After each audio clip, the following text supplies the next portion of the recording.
आइए मित्रों, नमस्कार।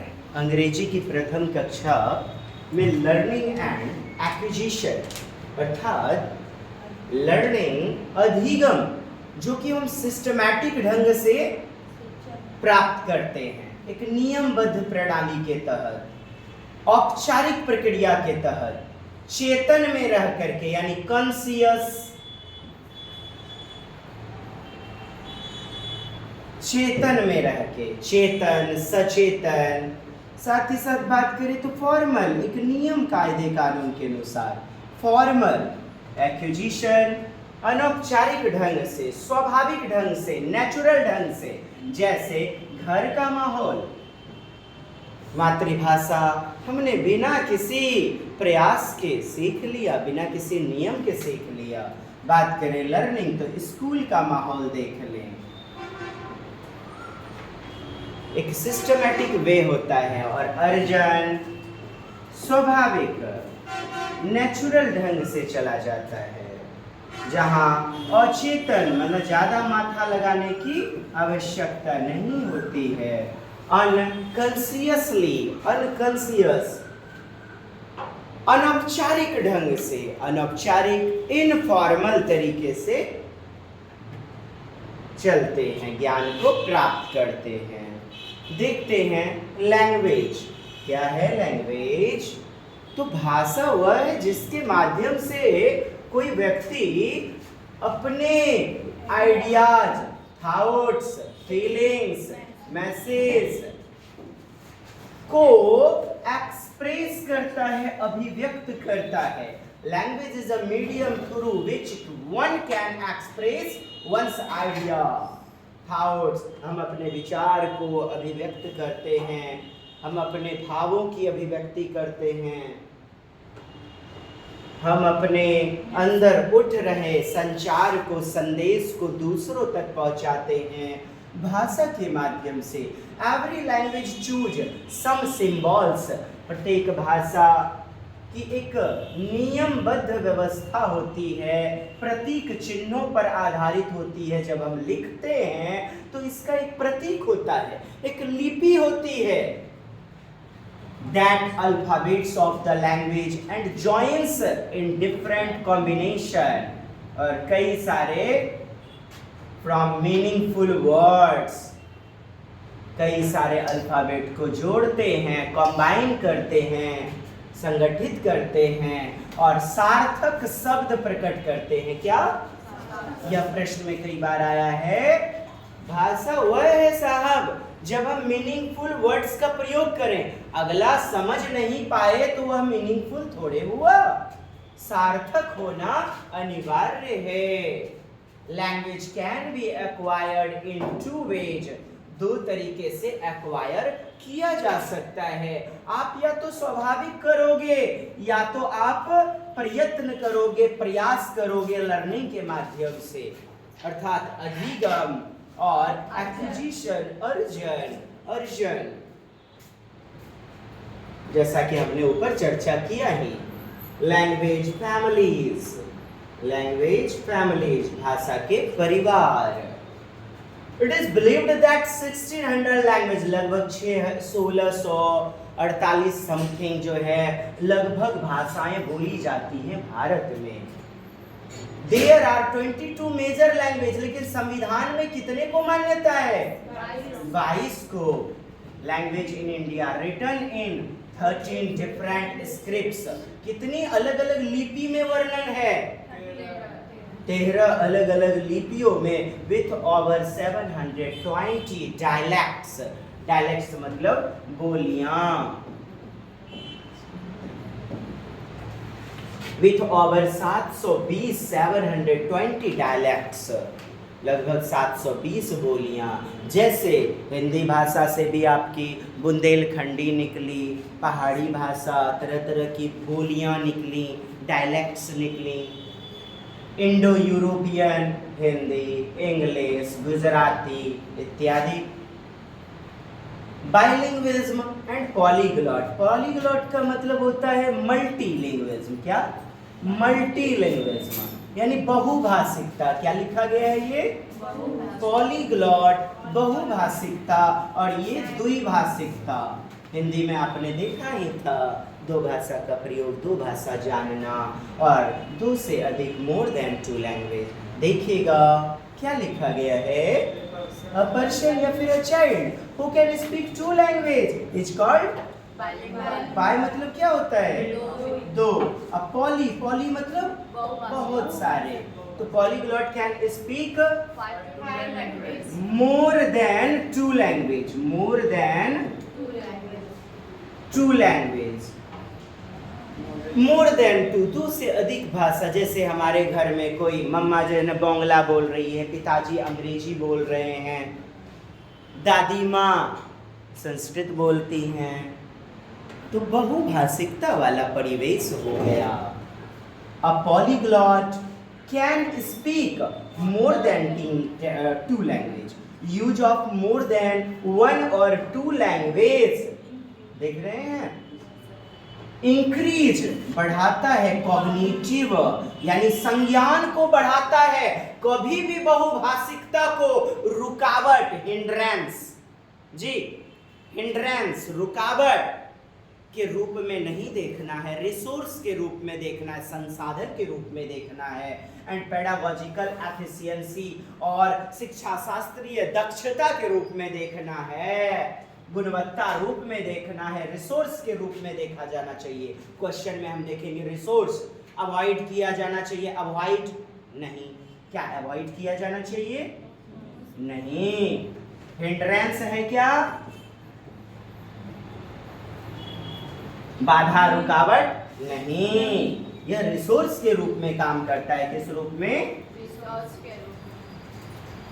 यह रिसोर्स के रूप में, संसाधन के रूप में, सीखने में प्रमुख पड़ाव के रूप में कार्य करता है, जहां सृजनात्मकता आती है। आप ही कक्षा में, आप ही कक्षा में कोई भोजपुरी बोलने वाला आ जाता है, कोई मलयालम बोलने वाला कोई बच्चा आ जाए, आप उसकी भाषा को कितनी सराहनीय नज़र से देखते हैं।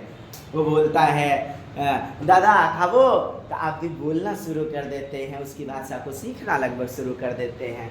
तो यह सीखने में मददगार होता है, कॉग्निटिव सृजनात्मकता को बढ़ाती है। मल्टीलिंग्विज्म क्या है, मल्टी वही है पॉली, पॉलीग्लॉट्स सेम बातें हैं। मल्टीलिंग्विज्म should work like resource not a limitation. Hindrance avoid नहीं करना है, हिंड्रेंस बाधा रुकावट के रूप में, लिमिटेशन यानी कि सीमित कर देने वाला, बच्चों को रोक देने वाला, लिमिटेशन के रूप में कार्य नहीं करता है, यह रिसोर्स के रूप में होता है। It helps in cognitive development, बच्चों के संज्ञान में सहायक होता है, हेल्पफुल होता है। किसमें, कॉग्निटिव सृजनात्मकता में, ज्ञान के सृजन करने में। फिर क्या है, अ मल्टीलिंगुअल थिंक्स यानी कोई बहुभाषी बच्चा सोचता है, मोर एनालिटिकल ज्यादा से ज्यादा विश्लेषणात्मक ढंग से। तो ये क्या, एनालिसिस करने में भी मदद करता है, यानी विश्लेषण करने में, गुण अवगुण को जानना, आलोचनात्मक चिंतन, अपसारी चिंतन, डाइवर्जेंट थिंकिंग को बढ़ाने में भी मदद करता है। देन द मोनोलिंगुअल, किसी एक भाषिक की अपेक्षा, मोनो मतलब एक, कोई बच्चा एक भाषा जानता है। A person who knows only one language, बोलिए, knows only one language, that is called monolingual. Clear है जी। लैंग्वेज एक्विजिशन देखते हैं, लैंग्वेज एक्विजिशन, एक्विजिशन अर्जन, जैसे घर का माहौल, बिना किसी नियम कायदे कानून के स्वाभाविक रूप से हम मातृभाषा को सीख लेते हैं। विद्यालय में देखिए तो नियम चलता है, स्ट्रक्चर चलता है, पैटर्न चलता है, एक रूटीन होता है। फर्स्ट चैप्टर पढ़ा हमने, फिर सेकंड, फिर थर्ड, यानी लर्निंग लॉफुल प्रोसेस है ना, नियम पूर्ण प्रक्रिया, लर्निंग अधिगम सीखना, और acquisition without any rule regulation मतलब नेचुरल, नैसर्गिक, स्वाभाविक ढंग से सीख लेना। आपने मातृभाषा क्योंकि सिखाया था मातृभाषा क्या? मदर टंग कोई सिखाया था? नहीं ना। एक्विजिशन अर्जन। वाह बहुत बढ़िया। आगे बड़ी बड़ी और तुम अंग्रेजी पढ़ने की बात करते हो। अब देखिए children acquire language through a subconscious process during which they are unaware. Aware मतलब जागरूक, अनअवेयर मतलब अजागरूक ऑफ ग्रामेटिकल, यानी ग्रामेटिकल रूल वगैरह की नहीं पढ़ाया जाता है। अनअवेयर ऑफ ग्रामेटिकल रूल्स कहाँ पढ़ाया जाएगा? लर्निंग में। लर्निंग पढ़ रहे हैं हम क्या? एक्विजिशन, जहां पर बच्चा सबकॉन्शियस अर्ध चेतन, क्या अर्ध चेतन रूप में सीख लेगा। अर्ध चेतन रूप में, जहां बच्चा अचेतन रूप में, अनकॉन्शियस, अचेतन रूप में। चेतन मतलब होता है ज्यादा एफर्ट देना, कॉन्शियस माने ध्यान को कंसंट्रेट करना, जैसे अभी आप कर रहे हैं लर्निंग में। तो एक्विजिशन वाला जब पोर्शन आएगा तो अनकॉन्शियस मारना है, सबकॉन्शियस मारना है, जहां रूल वगैरह ग्रामेटिकल रूल्स आदि नहीं पढ़ाए जाते। बच्चा खुद ब खुद स्वाभाविक सीखता है। This happens when they acquire their first language. First language का मतलब क्या हुआ? मदर टंग, मातृभाषा। तो मातृभाषा किसी ने सिखाया हमें, स्वाभाविक रूप में हम सीख लेते हैं। दे रिपीट व्हाट इज सेड। समाज में, परिवार में जो भी कहा गया बच्चे उसे दोहराते हैं, रिपीट करते हैं और इस प्रकार वो सीख लेते हैं स्वाभाविक रूप में, नेचुरल रूप में किसी भी चीज को।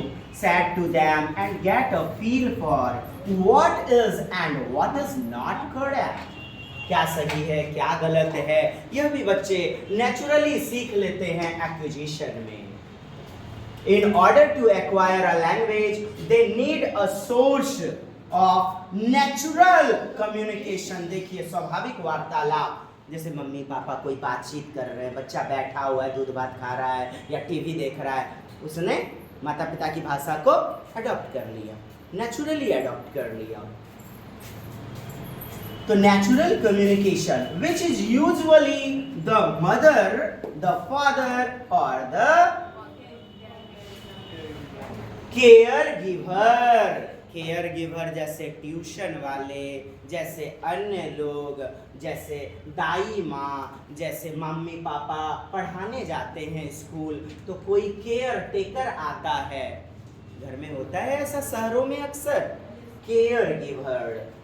तो मम्मी पापा के द्वारा जो भी बोला गया, यूजुअली, प्रायः, सामान्यतः, उसे भी बच्चे धारण कर लेते हैं नेचुरली, स्वाभाविक ढंग से। यही तो एक्विजिशन है। और जब नियम रूल रेगुलेशन से चलेंगे तो यह लर्निंग अधिगम कहलाएगा। क्या कहलाएगा? अधिगम कहलाएगा।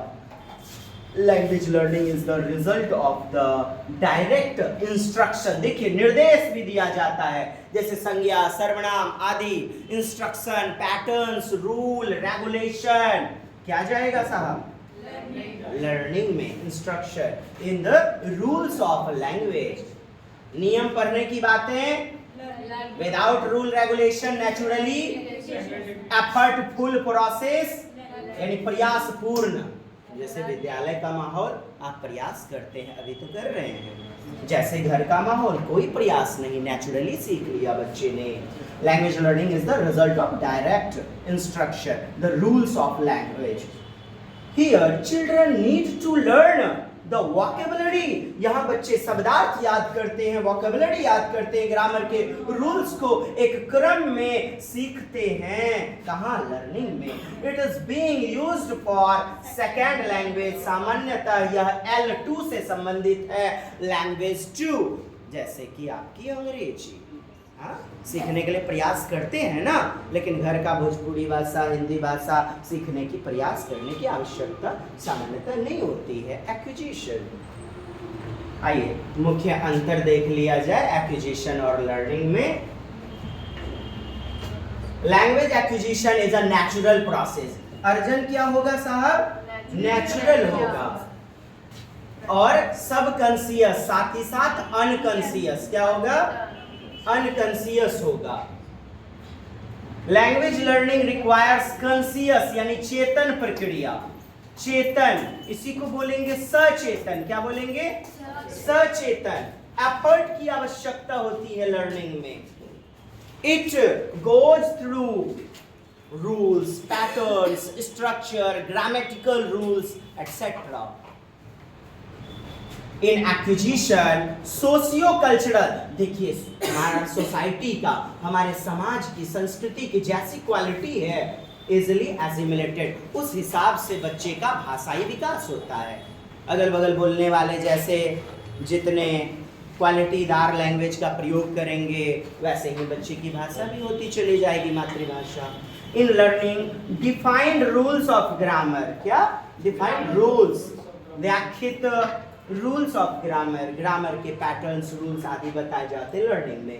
इन एक्विजिशन अर्जन में वेरियस अलग अलग प्रकार के, डिफरेंट प्रकार के कॉन्सेप्ट, अवधारणा, संप्रत्यय are created in mother tongue, मातृभाषा में ही बच्चा तरह तरह के नियम आदि को भी स्वाभाविक रूप में सीख लेता है। नियम भी सीख लेता है लेकिन कैसे, स्वाभाविक। In learning concepts can be created in both mother tongue, यदि बेहतर माहौल दिया जाए तो सेकेंड लैंग्वेज को बच्चा सीख लेता है, और मदर टंग पर भी यदि रूल रेगुलेशन जानना है, मदर टंग को और क्वालिटीदार प्राप्त करना है, तो मदर टंग भी करने के लिए लर्निंग प्राप्त करना होगा। मतलब हमने सामान्यतः हिंदी सीख लिया घर में, टूटी फूटी भाषा, अब उसको शुद्ध शुद्ध बेहतर बनाना होगा तो लर्निंग तो करना होगा, तो मदर टंग भी आ गया। इट इज ऑटोमेटिक, यह स्वाभाविक होता है, इट इज ऑटोमेटिक, यह स्वाभाविक होता है, किसी के सिखाने की जरूरत नहीं होती है, यहां कोई सिखाने वाला होगा। लर्निंग में it goes under learned efforts, प्रयासपूर्ण प्रक्रिया है, बोलिएगा प्रयासपूर्ण, लर्निंग, एफर्टफुल, एफर्टलेस, प्रयास रहित, अधिगम, ये प्रयास रहित एक्विजिशन, अर्जन, प्रयास रहित कौन होगा, नो नीड ऑफ बुक्स, किताबों की, ग्रामर रूल्स की आवश्यकता नहीं, एक्विजिशन में अर्जन भी है। अच्छा, एक्विजिशन को क्या बोलेंगे, अधिग्रहण या अर्जन। इट इज लर्न्ड प्रॉपरली, उचित रूप में बुक का प्रयोग, ग्रामर का प्रयोग लर्निंग आदि में किया जाता है। स्टेज ऑफ लर्निंग एक्विजिशन, देखिए लर्निंग एक्विजिशन के कुछ स्टेज, अवस्थाएं, कुछ चरण देखा जाए। हिंदी में हमने देखा हुआ था, बच्चा सबसे पहले क्राइंग करता है, क्या करता है, क्रंदन, रोता है, कूइंग करता है 6 मंथ में, कूइंग 6 सप्ताह में लगभग, बैबलिंग, बबलाना, आप कहते भी थुर्री पार, थुर्री पार, babbling, बबलाना, बलबलाना, about 6 months, one word stage around 1 year। एक बच्चा 1 साल में कितने शब्द सीखता है, 1 शब्द। 2 word stage around 18 months, यानी 1.5 साल में लगभग 2 से 3 शब्द सीख लेता है। लॉन्गर अटरनेस, लंबा लंबा उच्चारण करने लगता है, अटर उच्चारण करना, अटरनेंस 2 to 4 years। Parts of language, phoneme, पहले भी हमने बताया था फोनीम हिंदी में स्वनिम, क्या स्वनिम, और देखेंगे फोनोलॉजी यानी कि ध्वनि से जुड़ा हुआ विज्ञान, जहां हम ध्वनि का अध्ययन करते हैं, साउंड पैटर्न का स्टडी करते हैं, ध्वनि विज्ञान। फोनीम देखिएगा, it is the smallest unit of language, देखिए भाषा का सबसे छोटा इकाई, कई बार पूछा गया है, smallest unit of language phoneme, phoneme, स्वनिम, स्वनिम को ही ध्वनिम भी बोलते हैं। क्या बोलते हैं? ध्वनिम। इन अदर वर्ड्स, दूसरे शब्दों में, a phoneme is a unit of sound in speech. जो सामान्यतः हम बोलते हैं उसमें सबसे छोटी ध्वनि की इकाई यूनिट ऑफ साउंड होती है। पशु पक्षी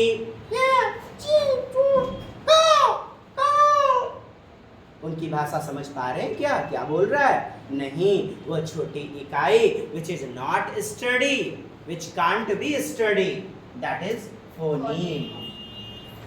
A phoneme doesn't, नहीं होता, have any inherent meaning, पैतृक संपत्ति नहीं होती। यानी कि पापा जी बेहतर लैंग्वेज का प्रयोग करते हैं, बेटा भी करेगा क्या? तो इनहेरेंट मतलब आनुवांशिक, पैतृक, बपौती नहीं होती है by itself, but when you put phonemes together, लेकिन आप जब कुछ अक्षरों को साथ साथ रखते हैं, they can make words, और शब्दों का निर्माण हो जाता है। क्या लिखा है? You put, जब आप रखते हो phonemes together, जब कुछ ध्वनियों को एक साथ रखते हो तो शब्दों की उत्पत्ति होती है। एग्जाम्पल्स ए बी सी, इसका कोई मतलब है जी? ए का मतलब क्या हुआ? तब आप कुछ अल्फाबेट को एक साथ रखते हो, A double P L E, apple. Apple का कुछ मतलब बोलिए ना, होता है। Phonology, it is defined as the study of sound patterns, यानी ध्वनि विज्ञान की शाखा है यह, ध्वनि का अध्ययन करते हैं। एंड देयर मीनिंग्स, उसके अर्थों, both with in and across language, भाषा का जिसके भाषा में जिसका प्रयोग होता है। चलिए देखते हैं मॉर्फीम। मॉर्फीम, मॉर्फीम का मतलब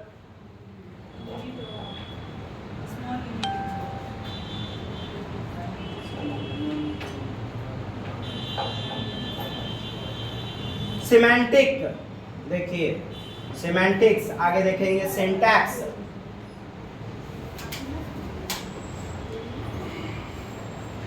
it is small unit of word. क्या लिखा गया है? फोनीम में क्या लिखा? याद रखिएगा, आता है, आया है कई बार। Phoneme smallest unit of language, और morpheme smallest unit of word. After acquiring the knowledge of phoneme, a child starts learning words. यानी कि शब्दों के छोटे रूप को, जिसका कोई मतलब होता है, जिसका कोई मतलब होता है, शब्दों के क्या सुने? छोटे रूप को, स्मॉलेस्ट यूनिट। जैसे बोलिए तो कोई मतलब है ना? आयोंतिका, आयोंतिका एटसेट्रा, बैट, इसका कोई मतलब होता है। The smallest unit of a word, we called it phoneme, sorry morpheme.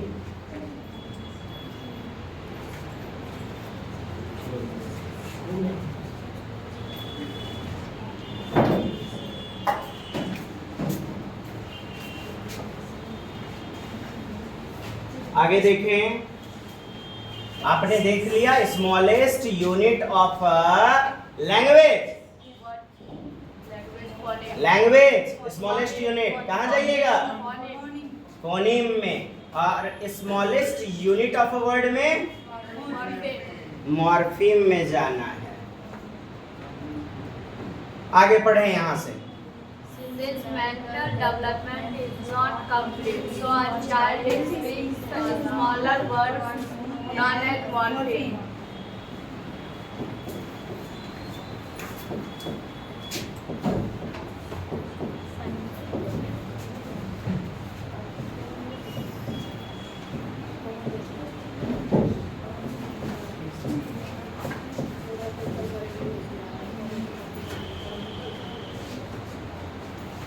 Semantic में क्या स्टडी करेंगे? सिंटैक्स में क्या करेंगे? वाक्य विन्यास। वाक्य के पैटर्न का।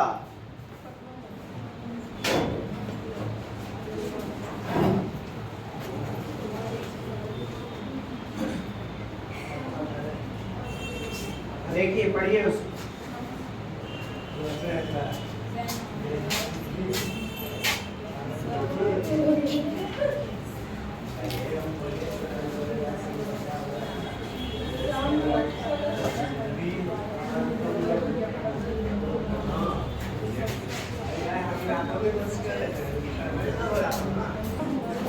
चलिए देखिएगा फटाफट।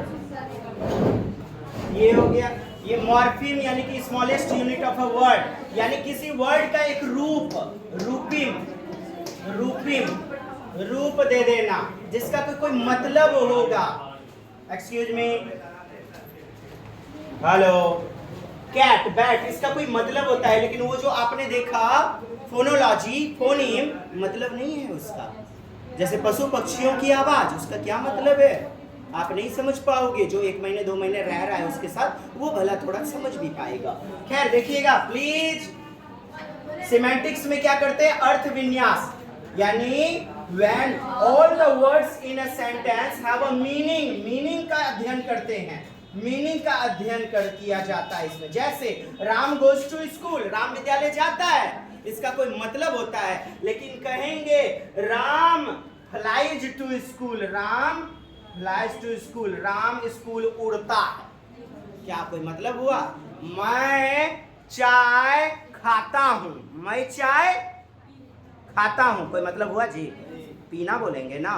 तो हम अर्थ का अध्ययन करते हैं। सिंटैक्स में structure, S plus subject plus verb plus agreement आपने भी देखा होगा। जैसे यह जो वाक्य राम स्कूल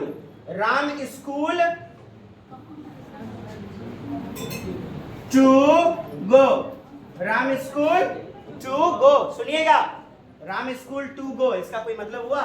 मतलब स्ट्रक्चर हुआ, structure pattern.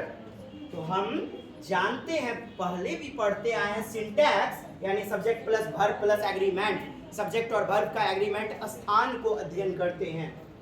It refers to the structure pattern of a sentence. It means subject, object and verb should be at the correct place पर होना चाहिए। That is, every word is written in an order, जो कि एक क्रम में लिखे जाने चाहिए।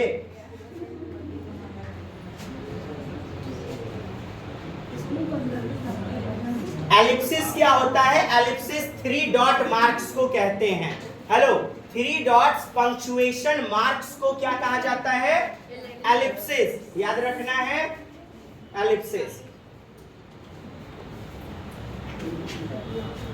एलिप्सिस सेव स्पेस और रिमूव। जैसे सुनिएगा, किसी भी व्यक्ति, वस्तु, स्थान या भाव के नाम को बोलिए।